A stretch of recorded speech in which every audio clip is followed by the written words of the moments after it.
Atenção para essa decisão de uma juíza de Pouso Alegre, Minas Gerais, que condenou o INSS a pagar a revisão da vida toda em 30 dias. Veja como que funciona uma sentença na prática.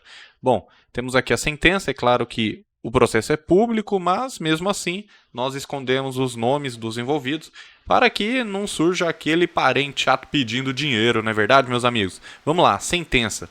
Trata-se de ação proposta na qual requer a condenação do INSS à obrigação de revisar a renda mensal do seu benefício previdenciário, a fim de que sejam considerados os períodos contributivos anteriores à competência de julho de 94. Então você já sabe que a revisão da vida toda vai incluir essas contribuições anteriores a 94, e é por isso que é importante você fazer o cálculo antes, para não ter perigo de você fazer um pedido que possa te prejudicar.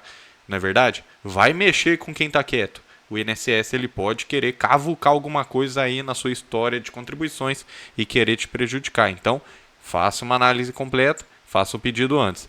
Aí, pessoal, a gente sempre deixa o WhatsApp 44998683378 ou clica no link do comentário fixado. Você pode pedir só a revisão da vida toda ou uma análise completa. Existem mais de 10, 12, 15 revisões possíveis, tá certo, pessoal? Com os cálculos, o parecer jurídico, e você ainda pode também ter uma consulta por videochamada diretamente com o advogado. É isso mesmo. Então, doutora Geise, doutor Diego e eu estamos aqui à frente dos atendimentos. Clica no link do comentário fixado e nosso WhatsApp de Brasília estamos deixando para quem já é cliente. Então, por ser uma causa aqui no juizado especial, até 60 salários mínimos, foi dispensado o relatório. O relatório, como vocês acompanharam, por exemplo, na revisão da vida toda, né, o juiz ou o ministro ou desembargador que vai julgar a causa, ele faz um relatório. Ele fala, olha, estamos julgando isso, isso, isso, uma parte pediu isso, a outra parte pediu isso. Só que no juizado especial, como ele tem um rito mais célere, ele quer trazer uma rapidez para o jurisdicionado, ele quer dar uma resposta rápida para quem entrou com o processo, dispensa o relatório, então vai direto para a fundamentação. Beleza, todo o processo no juizado especial vai ser assim, tá bom? Aí a doutora aqui, ela começa tratando justamente da decadência. E por que é importante a gente saber isso aqui, pessoal? Porque ela aqui afasta a decadência alegada.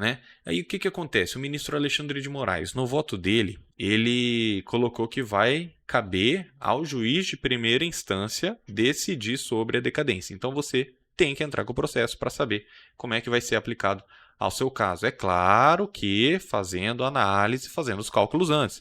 Você não pode entrar dando tiro no escuro, seja com o nosso escritório, seja com outro. Beleza. Então, primeira coisa, ela dispensa o relatório, foi para a decadência, beleza, afastou a decadência. Como consequência dessa imposição, o Código de Processo Civil também determina que os juízes e tribunais observem súmulas e decisões de tribunais superiores, estas últimas proferidas em incidente de assunção de competência e julgamento.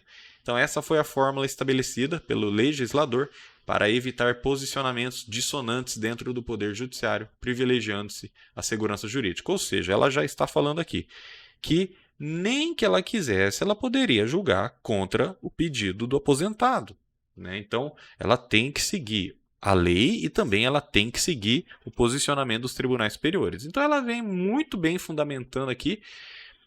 Olha só, o STJ, nos recursos especiais repetitivos, é como se fosse a repercussão geral lá no STF, ou seja, aplica-se para os outros processos em andamento, e teve uma questão idêntica discutida nesses autos, qual seja, a inclusão do período básico de cálculo PBC nos salários de contribuição vertidos antes de julho de 94, ou, em outras palavras, a aplicação da regra do artigo 29, inciso 1º, da Lei 8.213. Atenção, existe uma revisão do artigo 29, tá?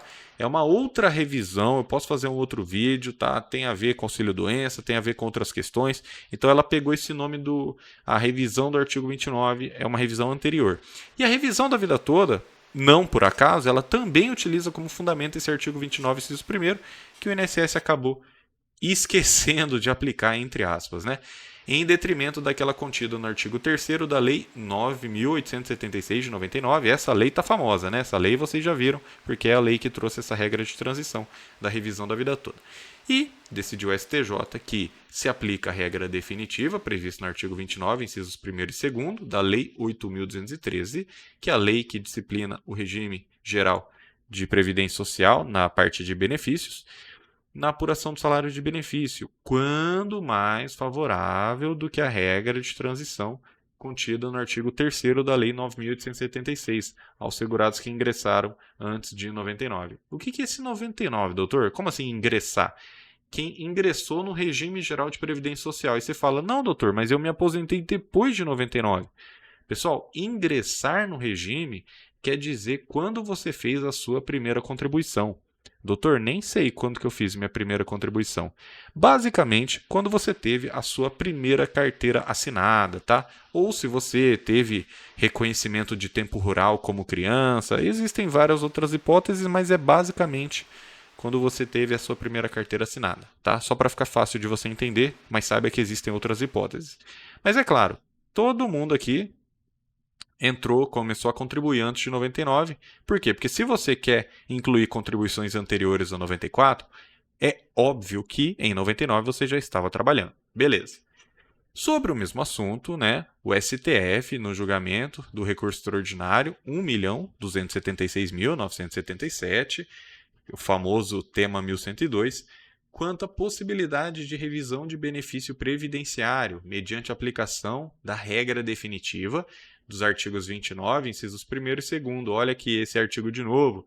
Quando mais favorável do que a regra de transição aos segurados, e que também entraram antes de 99, né, que entraram no sistema, com repercussão geral reconhecida, então não tem o que fazer, o juiz tem que reconhecer, como muito bem fez aqui a juíza. Então, firmou o entendimento que o segurado que implementou as condições para o benefício previdenciário após a vigência da Lei 9.876 e antes da vigência das novas regras constitucionais, incluídas pela reforma da Previdência, tem o direito de optar pela regra definitiva, caso esta lhe seja mais favorável. Então, no caso em análise, ela viu que a planilha de cálculo foi feita da forma correta, não foi aqueles sistemas que você faz, sai em 30 segundos, joga de lá de qualquer jeito, que isso aí o contador judicial vai rebater esses cálculos.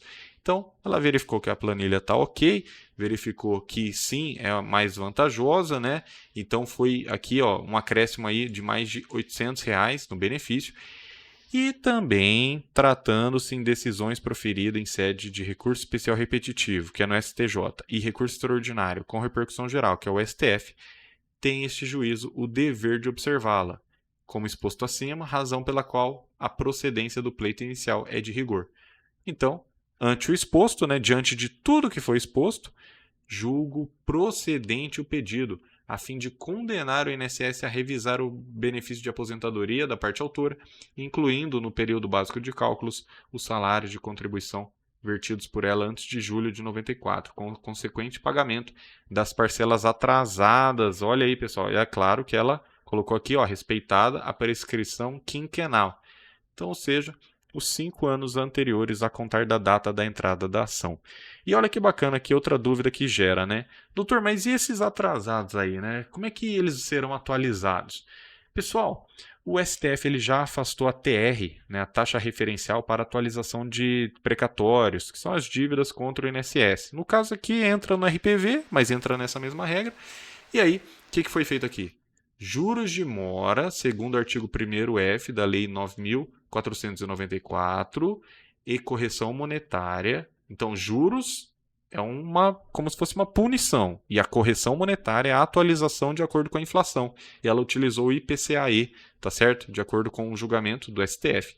E a partir de 9/12/2021, a taxa Selic. Olha aí, pessoal. Então, pode ficar tranquilo que o seu dinheiro está bem protegido, está atualizado e você ainda está recebendo juros. Até que enfim, né, doutor? Não aguentava mais pagar juros para o banco, agora eu que estou recebendo juros. É isso mesmo.